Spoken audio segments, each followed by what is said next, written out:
ఒక్క కొడుకుని సార్. నేను కాకపోతే ఎవరు చూసుకుంటారు సార్ పేరెంట్స్ ని? సార్ 10 ఏళ్ల జీవితంలోనే నాకు 100 ఏళ్ల జీవితం చూపించింది సార్. ఇప్పుడు నీకు మీ పేరెంట్స్ కావాలా, నేను కావాలా? నేను కావాలంటే మీ పేరెంట్స్ ని మర్చిపో. సైకాట్రిస్ట్ డాక్టర్ దగ్గరికి వచ్చాను, మీతో మాట్లాడుతా అన్నారు. మీతోని నేను ఎందుకు మాట్లాడాలి వాళ్ళతో? వాళ్ళెవరు? ఒక్క క్షణం అండి, కొంచెం టైం ఇవ్వండి ఒక్కసారి. ఏం కంప్లైంట్ చేశాడు ఇప్పుడు నా గురించి? వృద్ధాప్యంలో ఉండేటటువంటి తల్లిదండ్రులను కాపాడవలసినటువంటి బాధ్యత ఒక ఏకైక కొడుకు మీద ఉండదా అమ్మా? డబ్బులు ఇస్తామంటున్నావు కదండి, డబ్బులతో అన్ని కొనుక్కుంటారా సునీత గారు? ఏం మాట్లాడుతున్నారండి? సిటీ లైఫ్ లో ఈ రోజు రేపు ఎవరో ముసలోళ్ళు మేరేసుకుని ఎవరో తప్పమ్మా సునీత. ఆ ముసలోళ్ళకి వస్తే ఎన్ని చెయ్యాలండి? ఎన్ని సాకరీలు చేస్తే అవుతాయి అన్ని? అయ్యో,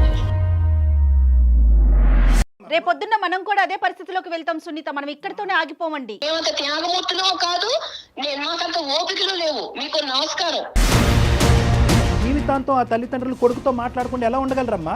ఏ కాలంలో ఉన్నారు మేడం మీరు? మీరు వాస్తవంలోకి రండి సార్. మేము బుద్ధి గడ్డి తిని నీ కాన్ఫరెన్స్ కాల్ కలపమన్నాం.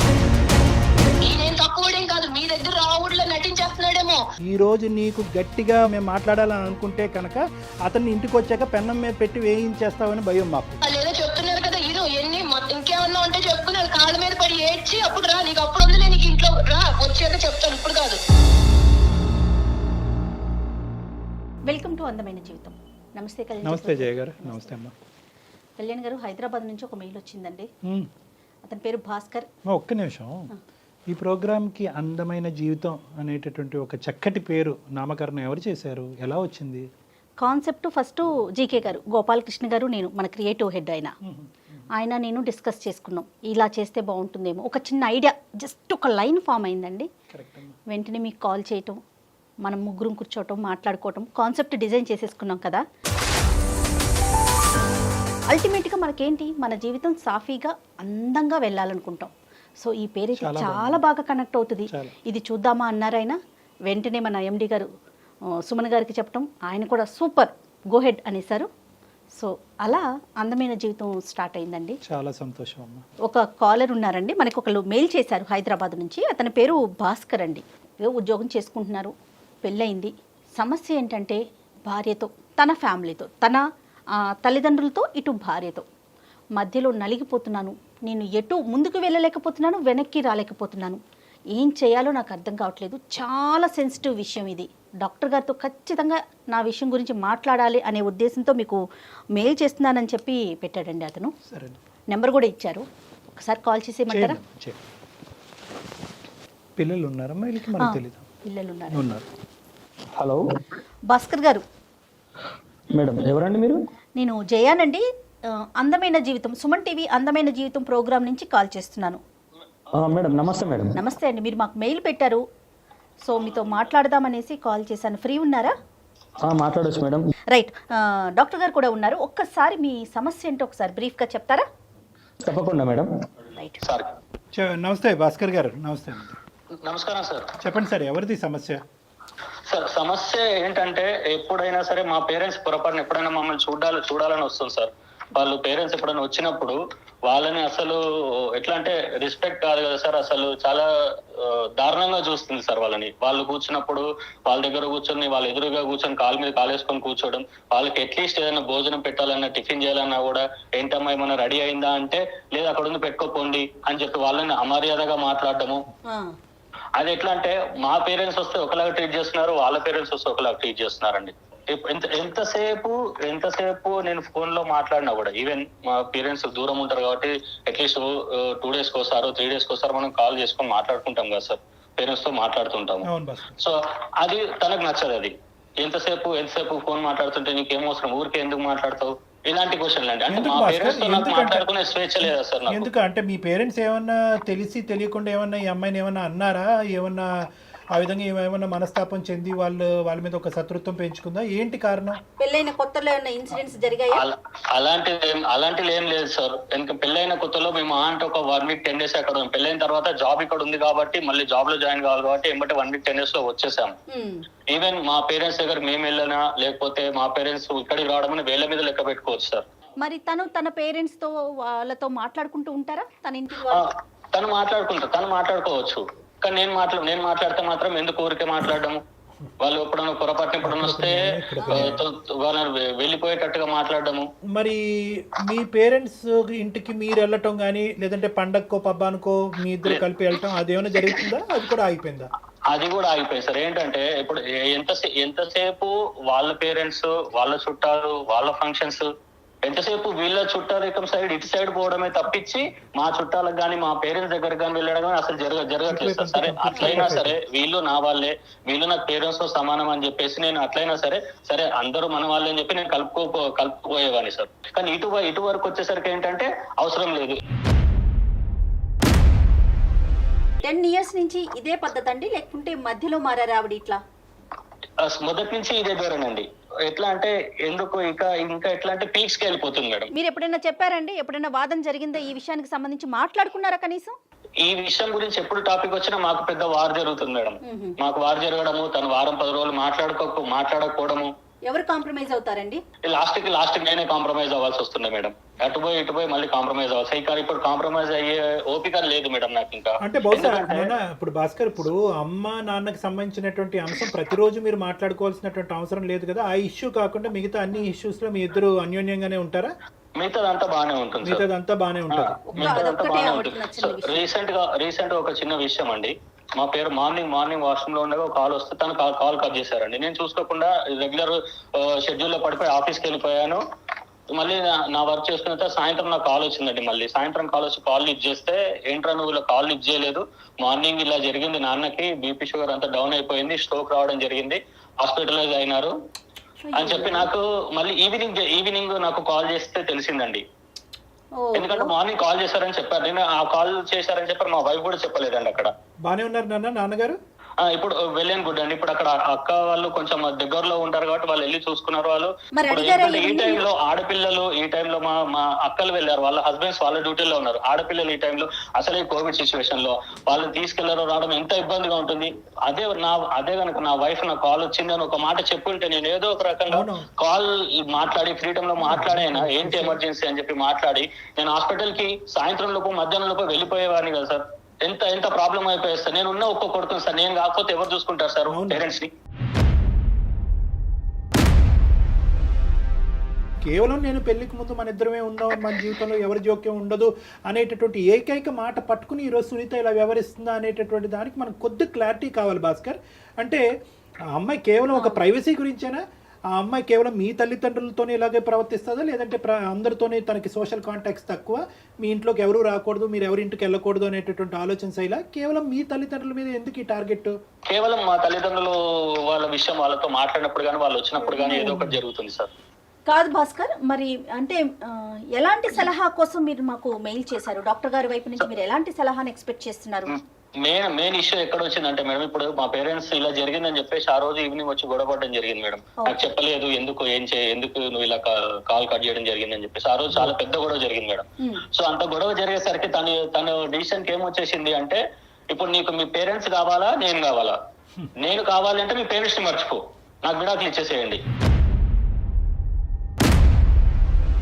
అంటే ఇంతకు మించి మీరు మీ పేరెంట్స్ దగ్గర నుంచి దూరంగా ఉండటం ఏంటి భాస్కర్? ఇప్పుడు వాళ్ళు మీ ఇంటికి రాంది లేదు, నువ్వు వాళ్ళ ఇంటికి పోలేదు, ఆఖరికి ఒక మాట సాయం లేదు, ప్రాణాల మీదకి వచ్చినా ఫోన్ కాల్ ఎత్తే పరిస్థితి లేదు. ఇంతకంటే తెగదెంపులు ఏం కావాలి? ఆల్రెడీ ఎవ్రీథింగ్ అయినట్టేగా 10 సంవత్సరాల్లో. ఇంకా ఏం కావాలంటే ఆవిడకి? అంటే ఇప్పటి నుంచి మీరు కాల్స్ కూడా మాట్లాడదు ఇంక ఇప్పటి నుంచి. ఇప్పుడు వరకు కంట్రోల్, ఇప్పుడు కమిట్మెంటా? ఇప్పుడు అలాగే అనిపిస్తుంది సార్. అంటే దాని అర్థం ఏంటో నాకు అర్థం కావట్లేదు సార్. ఇదేదో ఒక సైడ్ ఆఫ్ ది కాయిన్ మేము చూస్తున్నట్టు నాకు అనిపిస్తుంది. ఖచ్చితంగా ఈ ఇష్యూలో అయితే మాత్రం మీ భార్యమణితో మాత్రం మాట్లాడవలసినటువంటి అవసరం ఉంది. ఆవిడ వర్జన్ ఏంటి అనేది తెలుసుకోవాల్సిన అవసరం ఉంది. ఎందుకంటే ఏ కారణం లేకుండా వృద్ధాప్యంలో ఉన్న పెద్ద వయసులో ఉన్న ఇద్దరు మనుషుల్ని అసలు ఏ కనికరం, మానవతా దృక్పథం లేకుండా దూరం పెట్టే ఆలోచన ఒక స్త్రీకి ఎందుకు ఉంటుంది అన్నది మనం తెలుసుకోవాలి. అంటే అవకాశం ఉంటే 10 ఏళ్ల జీవితంలోనే నాకు 100 ఏళ్ల జీవితం చూపించింది సార్. ఆమె గయాలితనం అట్లా ఉంటుంది. ఆమె నోట్లో నోరు పెట్టకపోతే ఎంత బాగుంటే అంత దూరం ఉంటే అంత మంచిగా ఉంటుంది సార్. కాదండి, తను ఏం చేస్తుంటారు? హౌస్ వైఫ్ ఏనా? తను జాబ్ చేస్తారు మేడం. ఒకసారి ఏమన్నా మాట్లాడొచ్చా భాస్కర్? సార్ నేను ప్రయత్నం చేస్తాను సార్. నేను ఒకసారి కాల్ కలుపుతాను, మీరు కూడా ఒకసారి మాట్లాడండి సార్ తనతో. పర్వాలేదా? నో ప్రాబ్లం కదా? అంటే జస్ట్ అసలు ఆవిడ వర్షన్ ఎలా ఉందని తెలుసుకోవటం కోసం. ఓకే సార్, కలపండి. ఏంటి డాక్టర్ గారు? అంటే మనం ఇప్పుడు అతను కావాలి, అతన్ని కని పెంచి ఇక్కడి దాకా తీసుకొచ్చిన తల్లిదండ్రులు వద్దా? రేపొద్దున్న మరి మన పిల్లలకి మనం ఏం చెప్తాం? అంత దూరం ఆలోచించరు కదా, ఇక్కడికిక్కడే స్టోరీ. తాత చిప్ప తరతరాలు అంటారు. హలో హలో, ఏం చేస్తున్నావు? ఏదో చేస్తున్నాను. ఏంటి ఇప్పుడు? ఏం చెప్పండి. పిల్లలు ఏం చేస్తున్నారు? ఆన్లైన్ క్లాసులు జరుగుతున్నాయి కదా, కూర్చున్నారు అక్కడ. వాళ్ళు తెలుసు కదా, మళ్ళీ నన్ను అడుగుతావేంటి? అయ్యో, ఏంటి, ఎందుకు చేసావు? చెప్తాను. సరే, నేను ఇక్కడ సార్ని డాక్టర్స్ దగ్గరకు వచ్చాను, సైకాట్రిస్ట్ డాక్టర్ దగ్గరకు వచ్చాను. మన సమస్య గురించి ఒకసారి సార్ కూడా మీతో మాట్లాడుతా అన్నారు. మీతోని నేను ఎందుకు మాట్లాడాలి వాళ్ళతో? వాళ్ళెవరు? నాకేం సంబంధం వాళ్ళతోటి? నువ్వు వెళ్ళు, నువ్వు విను, నువ్వు వాళ్ళు ఏం చెప్తారో నువ్వు విను. కాదమ్మా, కాదు సునీత గారు. ఓకే, వాళ్ళ నలుగురిని చేరేస్తున్నావు అన్నమాట ఇప్పుడు. అయ్యో వాళ్ళు సునీత గారు, చెప్పేది ఏంటో వినుకాస్తా నువ్వు. కదమ్మా, ఒక్క సెకండ్ అమ్మా. అమ్మ సునీత, నమస్తే అమ్మా. నా పేరు డాక్టర్ కళ్యాణ్ చక్రవర్తి అమ్మ. నేను మానసిక వైద్య నిపుణుడిని ప్లస్ రిలేషన్షిప్ కౌన్సిలర్ని. నాతో పాటు జయ గారు కూడా ఉన్నారు, సీనియర్ యాంకరు. అంటే ఏంటండి చెప్పండి, ఏంటి ఇప్పుడు? ఏంటి ఇప్పుడు? ఏ వినాలి నేను ఇప్పుడు? అమ్మ, నీ జీవితం ఆయన ఏం చెప్తున్నాడు? సునీత గారు, మీతో మేము ఏం మాట్లాడలేదండి. అప్పుడే మీరు ఏం వినాలి అనే ప్రశ్న వేసేస్తున్నారు. ఒక్క క్షణం అండి, కొంచెం టైం ఇవ్వండి ఒక్కసారి. చెప్పండి. కాదు సునీత గారు, ఏదో చిన్న డిస్టర్బెన్స్ నడుస్తోందని చెప్పి భాస్కర్ గారి ద్వారా మాకు తెలిసింది. అంటే మేము మధ్యలో వచ్చే ప్రయత్నం కాదు, కానీ అసలు జరిగిన సమస్య ఏంటి, ఎక్కడ మీరు హట్ అవుతున్నారు అనే కోణం తెలుసుకుందామని అంతే. ఎవరిని కూడా కించపరిచేటటువంటి ఉద్దేశం కానీ ఎవరి వైపు వేలెత్తి చూపెట్టేటటువంటి ఉద్దేశం కాదు. భాస్కర్ గారు ఏంటంటే మనస్తాపం చెంది 10 సంవత్సరాలు మా జీవితంలో ఒక ప్రాబ్లం వచ్చిందండి. కంటిన్యూస్గా అది నడుస్తూనే ఉంది. ఏం చెప్పుకున్నాడు ఆయన మీ గురించి? నా గురించి మీ దగ్గర నాకు తెలియదు కదా. ఏం కంప్లైంట్ చేశాడు ఇప్పుడు నా గురించి? కంప్లైంట్ కదమ్మా, అన్ని విషయాల్లో మా భార్య పర్ఫెక్ట్ అండి. ఎక్కడ వేలెత్తి చూపేది లేదనే చెప్పారమ్మా మీ గురించి. మా అమ్మ నాన్న విషయం వస్తే కనుక అగ్గిలం మీద గుగ్గిలం అవుతుందండి. ఫోన్ లేదు, కాంటాక్ట్ లేదు, ఇక్కడికి వెళ్ళటం లేదు, అక్కడి నుంచి ఇక్కడికి రావటం లేదు. వాళ్ళ తల్లిదండ్రులకు సంబంధించినటువంటిది ఒక న్యాయం, మా తల్లిదండ్రులకు సంబంధించినటువంటి ఒక న్యాయం. ఆడ పేరెత్తితే నేను ఎందుకు మండిపడతానండి? ఈయన ఏం చేశాడో మీకు తెలియదు, నా గురించే చెప్తే. నేను చేసేది, నేను మాట్లాడేది మీ అందరికీ కనపడతాను ఇప్పుడు కూడా. నాకేదో చెప్తామని చూస్తున్నారు. అందు గురించే ఈ కాల్ చేసాం. నీ వర్జన్ వినాలనే ఉద్దేశం. నువ్వు కోపంగా ఉన్నావు, గట్టిగా మాట్లాడుతున్నావు, మేమేమి అది తప్పుగా భావించట్లేదు. మీ మీకున్నటువంటి టెన్షన్స్ మీకున్నాయి. కానీ దయచేసి ఒక 2 నిమిషాలు ఇతను ఈ విధంగా ఎందుకు మాట్లాడాడు అన్నది మీ వర్జన్ చెప్పండి అమ్మా. ఏమయ్యా ఇప్పుడు నువ్వేం చెప్పావు? అప్పుడు నువ్వు పెళ్ళప్పుడు నువ్వేం చెప్పావు చెప్పు. మన ఇద్దరమే ఉంటాము, ఎవరు ఉండరు, ఇన్ని ప్రేమగా చూసుకుంటాను అని చెప్పావా లేదా అప్పుడు? మరి ఇప్పుడేమో 10 ఏళ్ళు కూడా అవ్వకుండానే నువ్వు మళ్ళీ వాళ్ళని తీసుకొచ్చి నన్ను ఎత్తి మీద వేస్తానంటే నేనేం చేయాలి? నేను ఏమన్నా ఊరికే కూర్చున్నానా? పొద్దున్నే వాళ్ళకి ఇప్పుడు ఆరోగ్యం బాగాలేదు, వాళ్ళని చూసుకోవడానికి వాళ్ళ కొడుకు కాకపోతే ఎవరు చూసుకుంటారు వాళ్ళని? ఆరోగ్యం బాగాలేకపోతే అక్కడ ఎలా వదిలేస్తారు వాళ్ళని? ఎవరో ఒకరు చూసుకుంటారు, మనుషులు పెట్టు. ఇప్పుడు నేను ఇక్కడికి తీసుకొస్తే నేను మాత్రం ఎక్కడ చూస్తాను? సాయంత్రం పొద్దున్న వెళ్ళిన దాన్ని సాయంత్రం 5, 6 కానీ ఆ ఉద్యోగం అవ్వదు. ఇంటికి వచ్చేటోడికి 7 అవుతూ ఉంటే మా పిల్లల్ని చూసుకోవడానికి 2 గంటలు సరిపోవట్లేదు అక్కడ. నువ్వు వాళ్ళని తీసుకొచ్చి పెడతానంటే ఇప్పుడు మనుషులు పెట్టి చూపించాలి తప్ప నేను చూసే టైం గానీ నా పిల్లల్ని పెంచుకోవడానికి నాకు టైం లేదు. ఆ మనుషులు లేదు, అక్కడ పెట్టుకో అక్కడ డబ్బులు ఇచ్చేస్తాం కదా. అమ్మ సునీత, కేవలం అప్పుడు పెళ్లికి ముందు ఆ మాట అలా అన్నాడనే ఉద్దేశంతోనే నువ్వు ఈ రోజు ఇలా ఉన్నావమ్మా? మాకు 1,00,000 ఉన్నాయి సార్ ఇక్కడ. మాకు తెల్లారి లేచి మేమిద్దరం బయటికి వెళ్ళి ఇంటికి వస్తేనే గానీ కుదరదు. పొద్దున్న సాయంత్రం పిల్లల్ని చదివించుకోవాలా, వాళ్ళని ఎలా పెంచుకోవాలి, పొద్దున్నే లెగాలి, ఇంట్లో వంటలు చేసుకోవాలి, పనులు ఇవే సరిపోతున్నాయి. కానీ మధ్యలో ఈ కరోనాలు, దరిద్రాలు ఈ ఒకటి సచ్చినాయి కదా. ఇప్పుడు అలా కదమ్మా, సునీత గారు, కరోనా ఉండొచ్చు, ఏదన్నా ఉండొచ్చమ్మా, కానీ వృద్ధాప్యంలో ఉండేటటువంటి తల్లిదండ్రులు కాపాడవలసినటువంటి బాధ్యత ఏకైక కొడుకు మీద ఉండదా అమ్మా? డబ్బులు ఇస్తామంటున్నాం కదండి. డబ్బులతో అన్ని కొనుక్కుంటారా సునీత గారు? ఏం మాట్లాడుతున్నారండి? సారీ అండి ఇట్లా అంటున్నందుకు. ఎవరో సిటీ లైఫ్ లో ఈ రోజు రేపు తెల్లారు లేసి ఎవరికాళ్ళు ఉద్యోగాలు చేసుకుంటా సాయంత్రం నైట్ అయిపోయి ఇంటికి వచ్చేటప్పటికి ఎవరో ఈ ముసలోళ్ళని మేరేసుకుని ఎవరో చూడట్లేదండి. ముసలోళ్ళు అదే మాట అనుకోమ్మా. రేపొద్దున్న మనం కూడా అదే పరిస్థితిలోకి వెళ్తాం సునీత. మనం ఇక్కడితోనే ఆగిపోమండి. మానవత్వం మంట కలిసిపోలేదమ్మా. అర్థం చేసుకో. వాళ్ళకిలాగా మేము వచ్చి మీరు పడవండి, పిల్లల మీద మేము పడవం, వాళ్ళు వచ్చి పడతారేమో, మేము వచ్చి పడవం. మా ప్లాన్లు మాకు ఉంటాయి. రేపొద్దున అమ్మ వృద్ధాప్యం అనేటటువంటిది ఎక్స్క్లూజివ్ గా భాస్కర్ తల్లిదండ్రులకు కాదు, మీ తల్లిదండ్రులకి వృద్ధాప్యం వస్తుంది, మీకు వృద్ధాప్యం వస్తుంది. రేపొద్దున పెద్ద అయిన తర్వాత మీ పిల్లలు కూడా వాళ్ళ భార్యలు అంటారు, అరే డబ్బులు పడేసారా ఎందుకు పోయి చూసేదని అంటారు వాళ్ళ భర్తలతో. అది ఓకేనా మీకు? అదే చెప్తున్నానండి. ఇప్పుడు వాళ్ళు మా అమ్మ నాన్న గురించి నేనే వాళ్ళని విడిగా చూసుకోవట్లేదు. వాళ్ళు చూసుకోవాలని నాకు ఉంది. వాళ్ళు పెద్దోళ్ళు అయిపోయారు కానీ నేను వాళ్ళని చూసుకోవట్లేదు. ఎందుకంటే నాకు అంత టైం లేదు. అది అర్థం చేసుకోరేంటండి? ఎన్నని చెయ్యాలి? బయట చెయ్యాలా, ఇంట్లో చెయ్యాలా ఈ పనులు? ఈయన వచ్చేసి ఆయనకేమో ఇంట్లో పనులు ఏముండవు, బయట పనులు ఆయనతో సమానంగా నేను చేస్తున్నాను. ఆ ముసలోళ్ళకి వస్తే ఎన్ని చెయ్యాలండి? ఎన్ని సాకరీలు చేస్తే అవుతాయి అన్ని? వచ్చి కూర్చుంటే అయిపోయింది అనుకుంటున్నారా? కానీ మీరు ముసలోళ్ళు అనే ఆ పదాన్ని మాత్రం ఆపుకోలేకపోతున్నారండి సునీత గారు. అది వినటానికి కూడా చాలా బాధ అనిపిస్తోందమ్మా. ఉన్నప్పుడు ఆరోగ్యంగా ఉన్నప్పుడు వేరే వాళ్ళు లేందే మీ భర్త వచ్చారా, లేకుంటే మీ తల్లిదండ్రులు లేందే మీరు వచ్చారా? ఒక్కసారి ఆలోచించండి. ఏ కాలంలో ఉన్నారు మేడం మీరు? ఏ కాలంలో ఉన్నారు? మాకు కుదరట్లేదని చెప్తున్నాం కానీ చూడమని అనట్లేదు కదా. డబ్బులు ఇస్తాం అంటున్నాం కదా. అమ్మ మీరేమన్నా అమెరికాలో ఉన్నారమ్మా? హైదరాబాద్ లోనే కదా ఉన్నారు. కుదరకపోవటం ఏంటి? హైదరాబాద్ లో ఉంటే ఇక్కడ మాకు నడవదండి. మాకు నడవదు. వాళ్ళు కూర్చోబెట్టి వాళ్ళకి చాకరీలు చేసి వాళ్ళకి సేవలు చేసే టైం మాకు లేదు. పిల్లల్ని చూసుకోవాలా, ఇవి చెయ్యాలా? మాకుండే బాధలు మాకున్నాయి. అంతేగాని నేను చూడను అనట్లా. డబ్బులు ఇస్తాం అక్కడ ఉంచుకోమంటున్నా. ఎవరు మా ఇంటి దగ్గర మీరు ఇంత స్ట్రాంగ్ గా మాట్లాడటానికి వేరే కారణం ఏదైనా ఉందా వాళ్ళ వైపు నుంచి? అడగండి. అక్కడ ఉన్నారు కదా ఆయన, మీ దగ్గరికి వచ్చాడు కదా ఆయన, ఏదో చెప్పుకుంటున్నాడు కదా నా మీద కంప్లైంట్లు.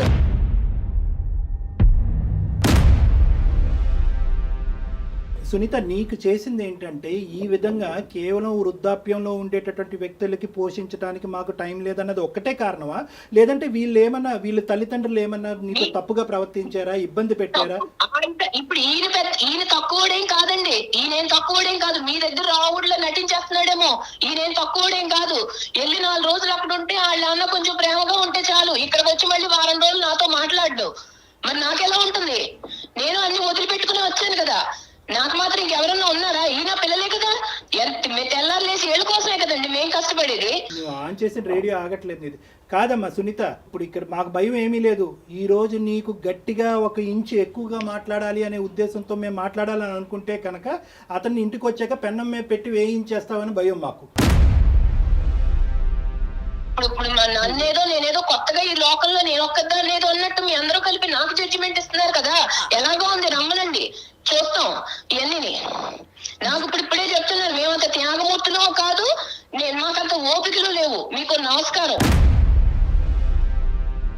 మాకు నమస్కారం పెట్టక్కర్లేదు. నువ్వు చెప్పుకో, ఏం చెప్పుకుంటావు చెప్పుకో. ఇప్పుడు వాళ్ళందరూ ఏదో చెప్తున్నారు కదా, ఏం చెప్పుకుంటావు చెప్పుకుని వాళ్ళ కాళ్ళ మీద పడి ఏడ్చి. అమ్మా సునీత, చదువుకున్న దానివి, సమాజం తెలిసిన దానివి, 2 పిల్లల యొక్క తల్లివి, నువ్వు నిజంగా ఇలా మాట్లాడుతున్నావు అంటే, ఇంత మూర్ఖత్వంగా మాట్లాడుతున్నావు అంటే కనుక నమ్మలేకపోతున్నావు. నీ బాధ ఏంటమ్మా? నీ బాధ ఏంటి అన్నది నువ్వు ఇంకా చెప్పలేకపోతున్నావు. ఒకే పాయింట్ ఏంటంటే కనుక అక్కడికి వెళ్ళి నా భర్త కనెక్ట్ అయిపోయి వారం రోజులు నాతో మాట్లాడ్డాను అంటున్నావు.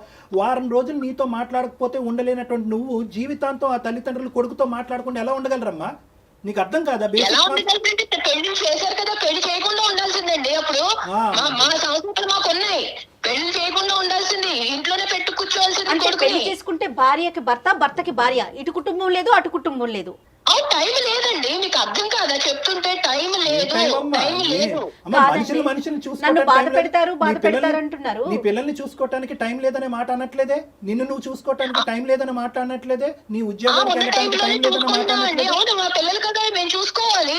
మా పిల్లలు చిన్నపిల్లలు కాబట్టి మేము చూసుకోవాలి. వాళ్ళ చదువులు చెప్పించాలి. వాళ్ళు రేపు పొద్దున కాళ్ళ మీద నిలబడ్డాక మేము వెళ్ళి వాళ్ళ మీద కూర్చోకూడదు కదా. ఇంతేనమ్మా మానవ సంబంధాలు. ఎవరిని వాళ్ళు పోషించుకుని వాళ్ళ పిల్లల్ని చూసుకోవటమే మానవ సంబంధాలు.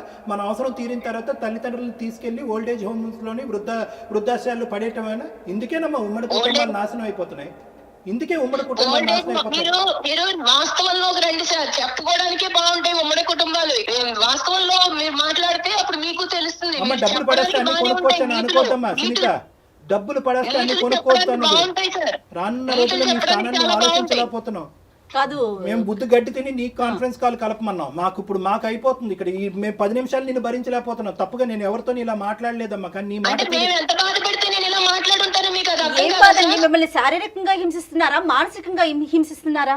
ఏం బాధపడుతున్నారో మీరు? మేము అనుకున్నట్టు ఆయన ఉండడు సార్, ఉండడు. తెల్లారు లేచి వాళ్ళ పాటే అమ్మా నాన్న ఏమైపోతున్నారు, ఇక్కడ మీ పిల్లలు ఏమైపోతున్నారు ఆయనకు అక్కర్లేదు. కాదమ్మా సునీత, ఒక్కసారి కొంచెం నిదానంగా ఆలోచించండి.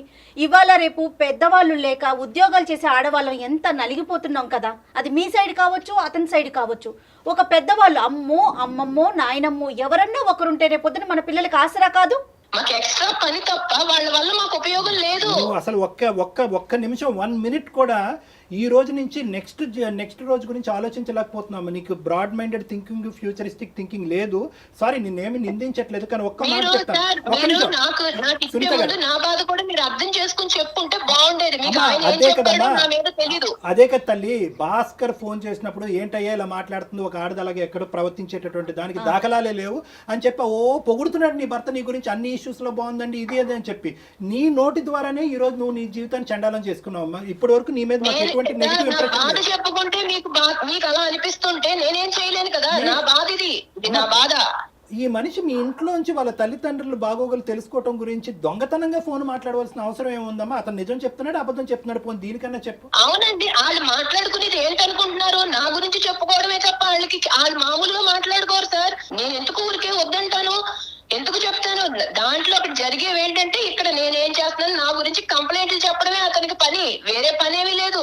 అక్కడి నుంచి వాళ్ళు చెప్పినట్టు ఈయన నడుచుకుంటాడు ఇక్కడ. మీకేం తెలుసు ఎన్ని? అమ్మా అదే ఉద్దేశంతో మొన్న ఫోన్ కాల్ కట్ చేసావు. అతను ప్రాణాల మీకు వచ్చుంటే అమ్మా, పెద్ద ఆయన ప్రాణాల మీకు వచ్చుంటే ఈ రోజు నాకేం తెలుసు అండి, వాళ్ళు ఎందుకు చేశారో నాకేం తెలుసు. రోజు ఈ చర్చ కార్యక్రమాలు పెట్టుకుంటారని నేను కట్ చేశాను, అంతేగాని 4 కోట్ల రూపాయలదని నాకు తెలుసా? తెలిస్తే కట్ చేస్తానా? కాదా మరి ఆ పెద్ద ఆయనకి ఏమైనా జరుగుంటే, దగ్గరలో ఆడపిల్లలు ఉన్నారు కాబట్టి హాస్పిటల్ ఏం జరగదులేండి, ఎప్పట్లో ఏం జరగదు. దివ్య భవిష్యవాణి ఏదో అంటారు, అన్ని ఉన్నట్టున్నాయి నీ దగ్గర అన్ని. అమ్మా ఐఎమ్ సారీ అమ్మా, జీవితం అంటే ఇది కాదమ్మా. భాస్కర్, ఇంకా సేపు మేము మాట్లాడితే నీ సిచ్యువేషన్ ఇంకా డిటీరియేట్ అయ్యేటట్టుంది. అందమైన జీవితం యొక్క పర్పస్ ఏంటంటే ఉన్న స్థితిని అలాగన్నా ఉంచాలి, లేదంటే కరెక్ట్ చేయాలి. ఉన్న స్థితిని దిగ్గజార్చేటటువంటి ఉద్దేశం మాకు లేదు. పెనం మీద నుంచి పొయ్యిలో పడే పరిస్థితిని మేము తీసుకురాము మిమ్మల్ని. సారీ అండి సునీత గారు, సారీ అమ్మా. ఏం చెప్తారు వాళ్ళేదో చెప్తున్నారు కదా, హీరో ఎన్ని ఇంకేమన్నా ఉంటే చెప్పుకున్నారు, కాళ్ళ మీద పడి ఏడ్చి అప్పుడు రా, నీకు అప్పుడు ఉంది, నీకు ఇంట్లో రా, వచ్చాక చెప్తాను, ఇప్పుడు కాదు చెప్తాను రా పని అప్పుడు. భాస్కర్ సార్, ఇది సార్ తన వర్షన్. దీన్ని వర్జన్ అంటారయ్యా, దీన్ని వర్జన్ అంటారా? నువ్వు 10 సంవత్సరాలు భరిస్తూ ఒక్కొక్క మెట్టు దిగుతూ తల్లిదండ్రుల్ని దూరం పెట్టుకుంటూ వాళ్ళని ఇబ్బంది పెట్టి నువ్వు ఇబ్బంది పడుతూ ఇదంతా నువ్వు చూసేటటువంటి పిల్లలు ఏమి నేర్చుకుంటారు? రైట్, ఓకే, అమ్మకి నాన్నకి కూడా ఇదే సినిమా చూపెడదాం రానున్న రోజుల్లో అని చెప్పి నీ కొడుకులు అనుకోరా? సార్, పెళ్ళైనంత మాత్రాన మొత్తం అంతా పూర్తిగా భార్యకు లొంగి ఉండాలా సార్? ఆ ప్రశ్న మీరు ఇప్పుడు కాదండి, 10 ఏళ్ల క్రితము మాట్లాడాల్సిన ప్రశ్న ఇది. 10 ఏళ్ళండి భరించేది. Starting trouble, ending trouble. Starting trouble ని సెట్ చేసుకోకపోతే ఎండింగ్ ట్రబుల్. కళ్యాణ్ గారు, అసలు ఆవిడ వర్షన్ ఏంటండి? ఎటువైపు ఆలోచించట్లేదు తను. ఆవిడకి ఏదో ఒక విచిత్రమైనటువంటి వ్యక్తిత్వపరమైనటువంటి లోపం ఉందబ్బా. పర్సనాలిటీ డిసార్డర్స్ అంటారు వీటిని. ఏం చేయమంటారు సార్? నాకు ఒక మంచి సొల్యూషన్. అంటే ఎలాంటి డెసిషన్ తీసుకుందాం అనుకుంటున్నారు భాస్కర్ మీరు? నేను కావాలంటే వాళ్ళని వదిలేయండి. ఓకే, తన వర్షన్ కాదు, ఇక్కడ కూడా మీరు తన వర్షనే చెప్తున్నారు. మీ వర్షన్ చెప్పండి. ఇక నేను భరించలేను మేడం. నేనైతే వదిలేద్దామని డిసిషన్ తీసుకుందాం అనుకుంటున్నాను. విడిపోవాలనేటటువంటి ఉద్దేశంతో మేము చెప్పట్లేదు, కానీ అది నిజంగా మీరు చేసి చూపెట్టాలి. అంటే నేను ఇంకా భరించలేకపోతున్నాను అనేటటువంటి దానికి యాక్షన్ ప్లాన్ కావాలి. ఇక్కడ తల్లిదండ్రుల్ని కాపాడుకోవటం అనేది మీ బాధ్యత. రేపొద్దున మీ పిల్లల్ని మిమ్మల్ని చూస్తారా చూడరా అనేటటువంటి అంశం తర్వాత పెట్టండి. మీ తల్లిదండ్రులు మీకేం అన్యాయం చేయలేదు, మీకేమీ తక్కువ ఇవ్వలేదు. మీ తల్లిదండ్రులు ఎప్పటికీ కూడా మమకారం ప్రేమతోనే మిమ్మల్ని ఇప్పటి వరకు పెంచి పోషించారు. పెళ్ళి అనేటటువంటి ఈ అంశం వాళ్ళ జీవితానికి ఒక శాపం కింద మారిపోయింది. కాబట్టి వాళ్ళని కాపాడుకునేటటువంటి ప్రయత్నంలో మీ ఆవిడికి ఒక గట్టిగా బుద్ధి చెప్పేటటువంటి ప్రయత్నం చేయండి. అంటే కొట్టండానో తిట్టండానో హింస పెట్టండానో అని చెప్పట్లేదు. నేను మా తల్లిదండ్రులకు స్థానం లేనటువంటి నా జీవితంలో నీకు కూడా స్థానం లేదు అనేటటువంటి వార్నింగ్ ఇచ్చి మీ పిల్లలతో పాటు మీరు దూరంగా ఉండేటటువంటి ప్రయత్నం చేయండి. సో ఒక్కసారి బెదిరించమంటారా? అంటే దాన్ని బెదిరింపు అంటారా, లేదంటే ఒక విధమైనటువంటి ట్రీట్మెంట్ అంటారా అనేది మీకు వదిలేస్తున్నాను. అంటే ఆవిడకు ఒక శిక్ష పడాలి. శిక్ష పడాలి అంటే కనుక కుటుంబం అనేటటువంటిది ఎప్పుడు కూడా నీ చెప్పు చేతల్లో నీ కాళ్ళ కింద చెప్పులాగే ఉంటారు అని అనుకోవద్దు. నాకు ఒక అహంకారం ఉంది, నేను ఒక మగాడిని, నేను ఒక ఇద్దరు తల్లిదండ్రులకు ఒక కొడుకుని, నేను మగాడిని అనేటటువంటి ఆలోచనతో, అంటే మగ ఆడిన అనేటటువంటిది నేను వ్యత్యాసం చేయట్లేదు, కానీ ఆవిడకి ఈ యాంగిల్ చూపెట్టాలి అంటే మీ విలువను తెలియజేయమంటున్నారు. మీ విలువను తెలియాలి అంటే కనుక దూరంగా ఉండి కొంతకాలం మీరు లేనటువంటి లోటునే ఆవిడకి అర్థమయ్యేటటువంటి విధంగా చూపెట్టండి. అంటే మళ్ళీ ఆవిడ మాట తీరు చూడండి, అసలు ఏ విధంగానూ కాంప్రమైజ్ కాదాయే. కాన్ఫరెన్స్ కాల్ సునీత కలపమన్నాం, అక్కడి నుంచి అసలు వాళ్ళ తల్లిదండ్రులు కలిపి ఉంటే కనుక వాళ్ళు కొడుకుని దూరం చేసుకుని ఎంత బాధపడుతున్నారో అక్కడ అసలైన వర్జన్ తెలిసి. నాకు ఇంకొక విషయం ఏమనిపించిందో చెప్పనండి, సునీత తల్లిదండ్రుల పెంపకం ఎంత అధ్వానంగా, అంటే ఒక తల్లిదండ్రుల పెంపకం గురించి మనం ఇంత ఓపెన్గా చెప్పుకోకూడదు, కానీ ఆవిడకి ఏం విలువలు నేర్పించారండి? వాళ్ళు ఏమైనా చెప్పడానికి ట్రై చేశారా భాస్కర్? ఒక లాస్ట్ క్వశ్చన్, వాళ్ళు మీ అత్తగారు సునీతకి ఏమైనా చెప్పడానికి ట్రై చేశారు? అలాంటివి చాలా జరిగాయి సార్, చాలా జరిగాయి. అవి అప్పటికి అవి అంతవరకే ఉంటాయి సార్, మళ్ళీ తర్వాత సేమ్. రైట్ భాస్కర్, ఒక్కసారి డాక్టర్ గారు చెప్పింది ఆలోచించండి, త్వరపడండి, మంచి నిర్ణయం తీసుకోండి. Thank you madam. చక్కని డెసిషన్ తీసుకోండి, చక్కగా ఉండండి. Thank you sir. All the best Bhaskar. Thank you sir.